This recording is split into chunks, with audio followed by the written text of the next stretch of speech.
नमस्कार दोस्तों, मेरा नाम है शेखर और स्वागत है आप सभी का हमारे यूट्यूब चैनल शिखर स्टडी पॉइंट पर।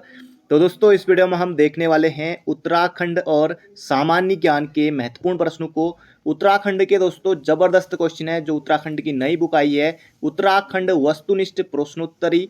वहाँ से हम इसमें सभी प्रश्नों को देखने वाले हैं, तो आप वीडियो को अंत तक जरूर देखिएगा। इसके लिए दोस्तों एक नई प्लेलिस्ट बनी हुई है, सबसे ऊपर आपको देखने को मिलेगी। आप वहां जाकर इसके और पार्टों को भी देख सकते हैं। बाकी परीक्षा वाणी और भी दोस्तों BS नेगी, अजय रावत, सभी बुकों का दोस्तों लगभग मैंने कराया हुआ है, तो उन्हें भी आप लिस्ट में जाकर देख सकते हैं। तो चलिए दोस्तों वीडियो की शुरुआत करते हैं। पहला प्रश्न है, इससे पहले के प्रश्नों को हम देख चुके हैं।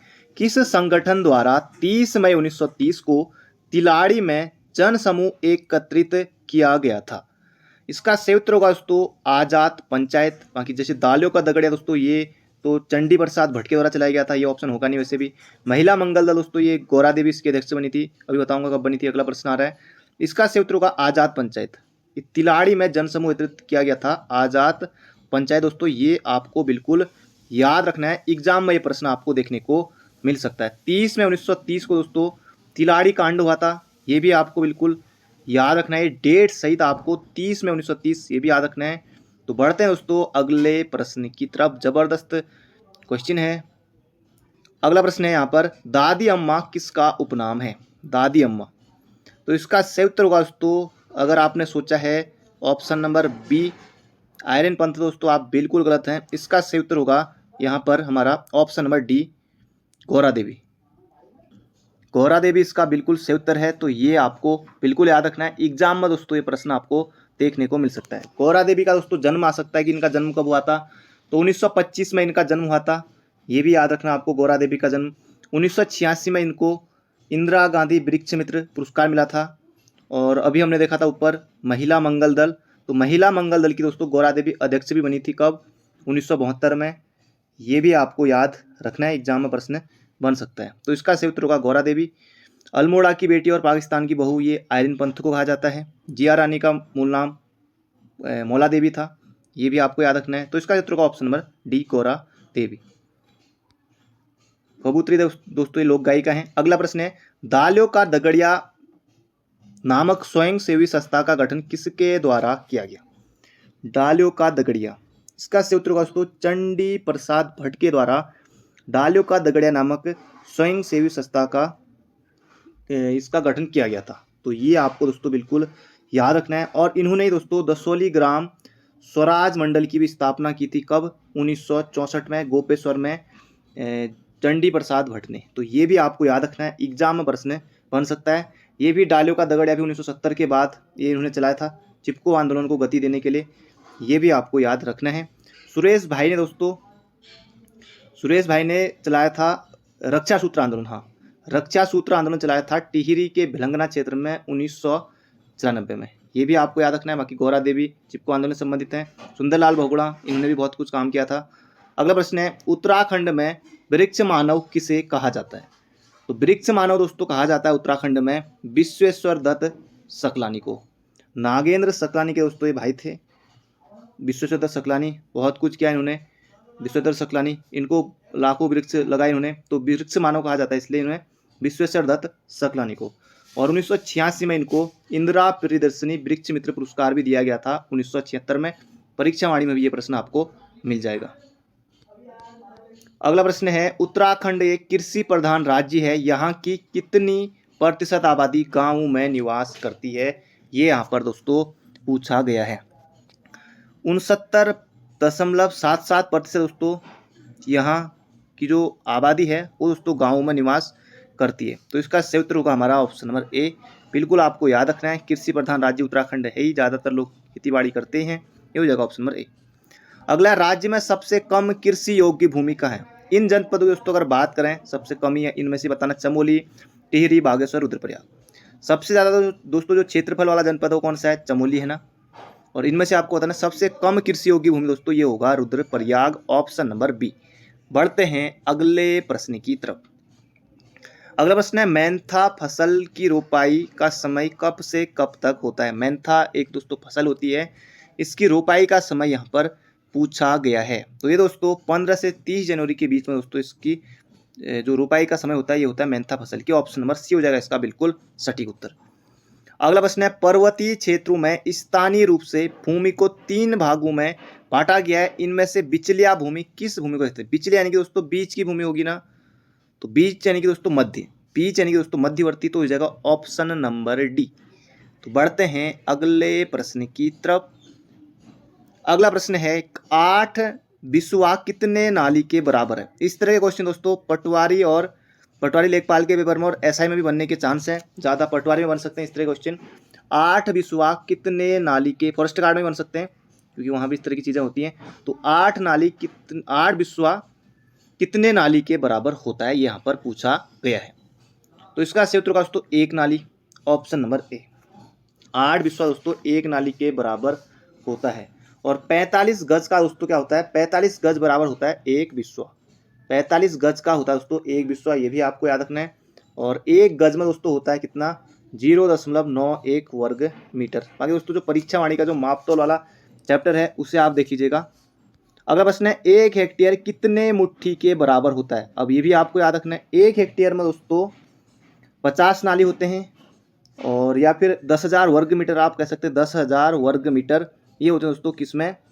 1 हेक्टेयर में। 1 हेक्टेयर बराबर 10,000 वर्ग मीटर या फिर 50 नाली। तो अब ये कितने मुट्ठी के बराबर होता है, यहाँ पर पूछा गया मुट्ठी में। थोड़ा प्रश्न ज़्यादा ही टफ हो गया थोड़ा, ये दोस्तों 800 मुट्ठी लगभग ये होता है। तो इसका सही उत्तर होगा हमारा ऑप्शन नंबर सी। अगला प्रश्न है, भोटिया जनजाति के साथ कौन सी जनजाति झूमिंग खेती करती है?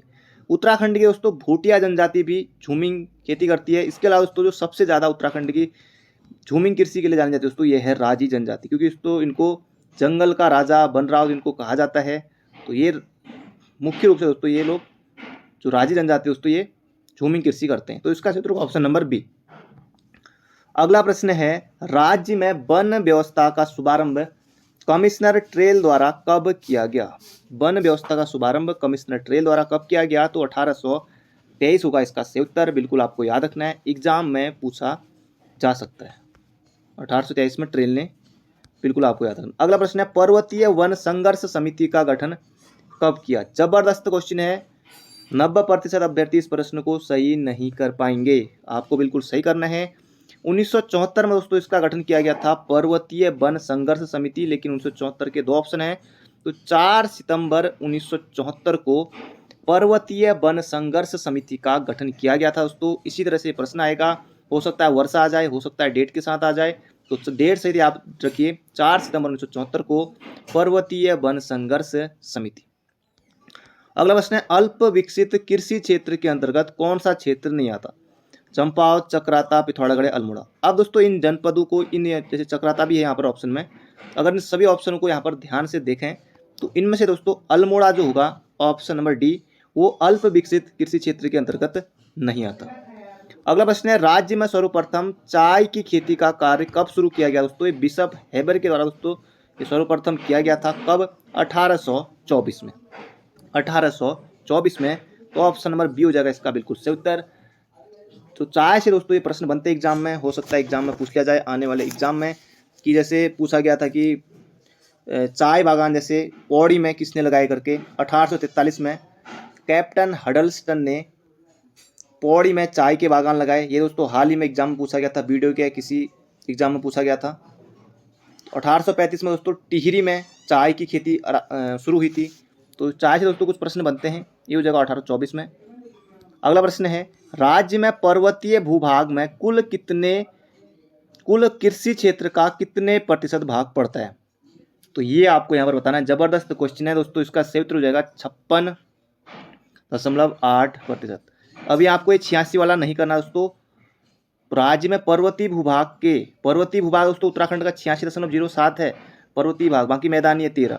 लेकिन यहाँ पर पूछा है देखिए, पर्वतीय भूभाग में कुल कृषि क्षेत्र तब होगा दोस्तों 56.8%, लगभग 56% याद रखिए एग्जाम में, इतना ही बहुत है, बाकी ऑप्शन थोड़े दूर दूर के रहेंगे। अगला प्रश्न है दोस्तों, ये आपको बिल्कुल याद रखना है, हो सकता है किसी एग्जाम में पूछ लिया जाए।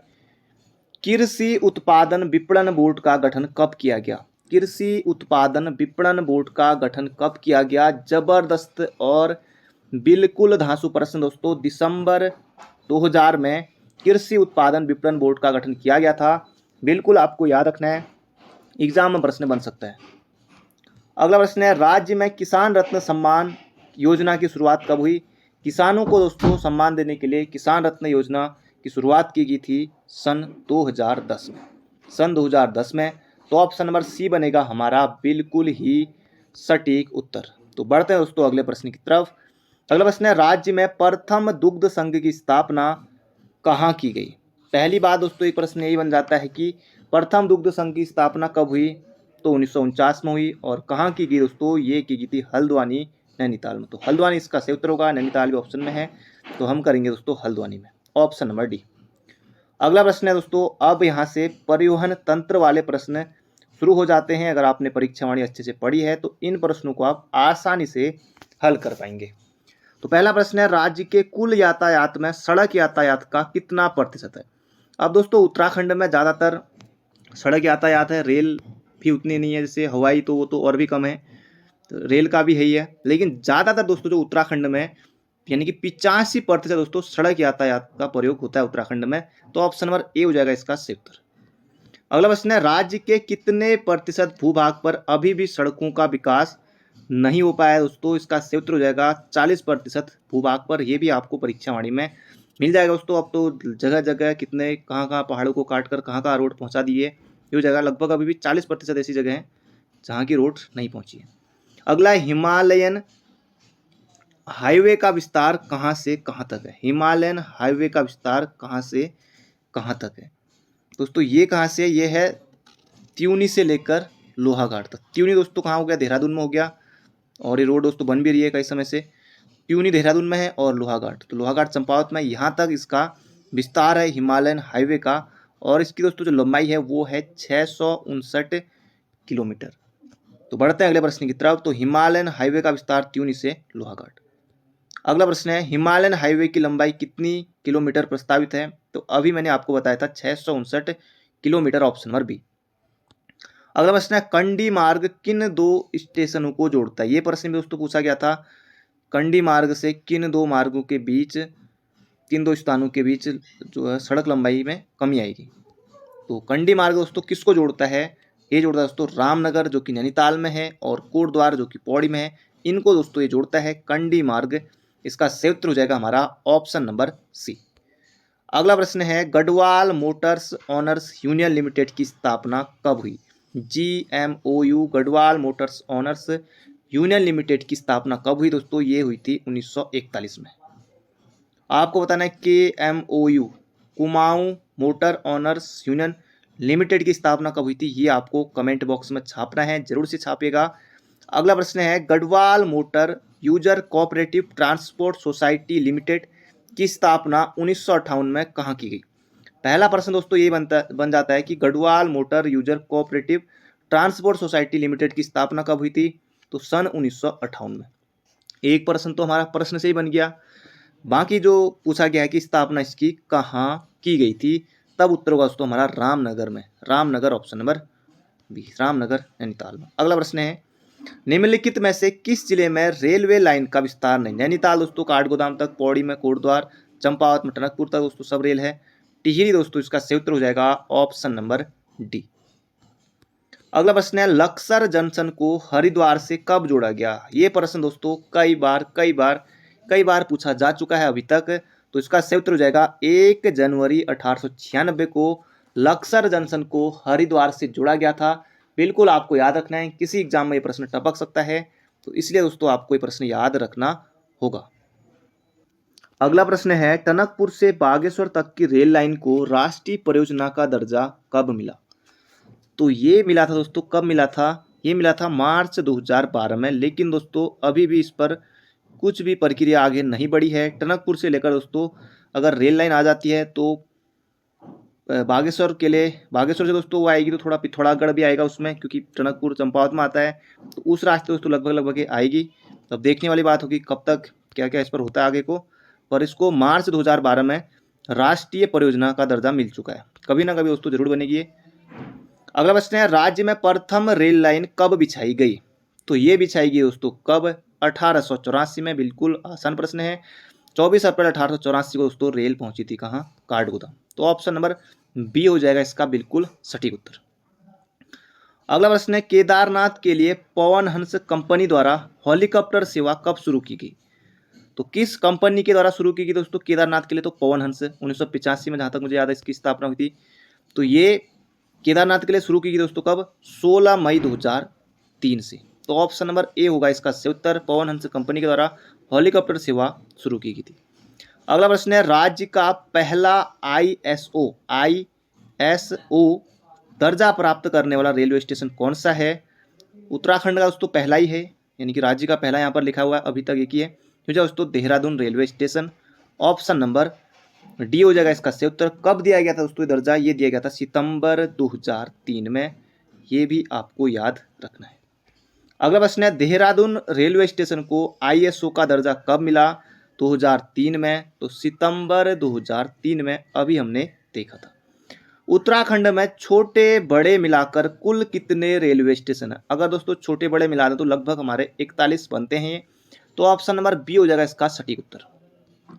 अगला प्रश्न है किस एयरपोर्ट को कार्गो एयरपोर्ट के रूप में विकसित किया जाएगा दोस्तों? ये बिल्कुल नया प्रश्न है। तो किसको किया जाएगा दोस्तों? ये किया जाएगा फूलबाग। फूलबाग दोस्तों कहाँ है? फूलबाग पंतनगर वाला जो एयरपोर्ट है ना दोस्तों, इसे विकसित किया जाएगा कार्गो एयरपोर्ट के रूप में। एग्जाम में आपको ये प्रश्न देखने को मिल सकता है। अगला प्रश्न है दोस्तों, अब यहाँ से शुरू होते हैं आपके जीके के महत्वपूर्ण प्रश्न, एग्जाम में आपको देखने को मिल सकते हैं। विश्व का प्रमुख मत्स्य क्षेत्र डोगर बैंक कहाँ स्थित है? दोस्तों ये है उत्तरी सागर में है। मत्स्य क्षेत्र है डोगर बैंक तो उत्तरी सागर में है, बिल्कुल याद रखिएगा। अगला प्रश्न है निम्नलिखित में से कौन सा दर्रा सिक्किम राज्य में है? महानानीति दोस्तों ये अपने उत्तराखंड में ही आपको पता है, महानानीति चमोली में है। सिपकिला दर्रा दोस्तों ये पड़ोसी राज्य हिमाचल में होगा, यहाँ होंगे आप सिपकिला। बुर्जिल टूजिला दोस्तों ये JNK में है। तो नाथुला दर्रा दोस्तों ये कहाँ है? ये सिक्किम में है। जललपा दर्रा दोस्तों ये कहाँ है? ये दोस्तों सिक्किम में है, ये आपको बिल्कुल याद रखना है। अगला है निम्न में से कौन सा एक सम्मिलित नहीं है? अब दोस्तों यहाँ पर चार झीलें दी हुई हैं, इनमें से आपको बताना है कौन सा सुमेलित नहीं है। सांबर झील राजस्थान, चिल्का झील उड़ीसा, खारे पानी की बड़ी झील चिल्का झील उड़ीसा, कोलेरू झील आंध्र प्रदेश, लोनार झील मध्य प्रदेश, नहीं लोनार झील दोस्तों ये कहाँ है? क्रेटर झील दोस्तों ये महाराष्ट्र में, ये दोस्तों महाराष्ट्र में है। कौन सी झील? लोनार झील। तो ऑप्शन नंबर बी हो जाएगा इसका सही उत्तर। लोनार झील कहाँ है? तो यह है दोस्तों महाराष्ट्र में। अगला है भारत के निम्नलिखित बंदरगाहों में से कौन सा एक खुला सागरीय बंदर है? विशाखापट्टनम आंध्र प्रदेश, चेन्नई मुंबई, हल्दिया पश्चिम बंगाल वाला। तो खुला सागरीय बंदरगाह दोस्तों ये हो जाएगा कौन सा? चेन्नई। Option number B. वार्षिक पुष्कर मेला किस राज्य में आयोजित होता है?